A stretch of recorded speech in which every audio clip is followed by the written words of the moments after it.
Warga Kota Makassar mendapatkan bantuan pangan berupa beras dari Badan Pangan Nasional atau Bappenas Republik Indonesia. Bantuan ini disalurkan melalui Perum Bulog bekerja sama pemerintah Kota Makassar. Penyaluran secara simbolis dilakukan di kantor Lurah Daya, Kecamatan Biringkanaya pada Selasa 22 Juli 2025.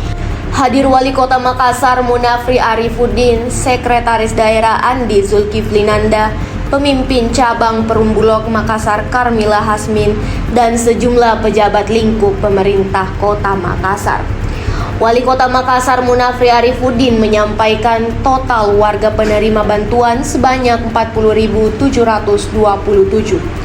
Masing-masing warga akan mendapat 10 kg per bulan.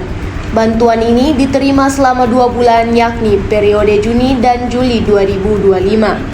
Total beras yang disiapkan untuk penyaluran bantuan ini sebesar 850 ton. Dalam agenda simbolis penyaluran bantuan pangan ini, Munafri juga memperlihatkan secara langsung kualitas beras yang akan diberikan kepada masyarakat.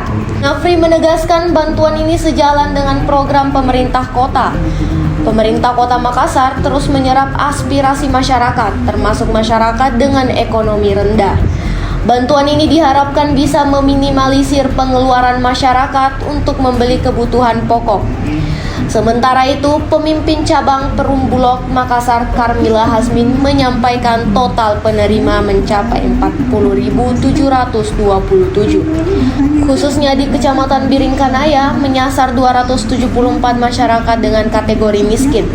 Sejauh ini Perum Bulog baru menyalurkan 10% bantuan pangan kepada masyarakat. Penyaluran akan dilakukan secara bertahap. Adapun data penerima bantuan ini langsung dari data Tunggal Sosial Ekonomi Nasional atau DTSEN. Stok beras di Makassar aman hingga 3 tahun.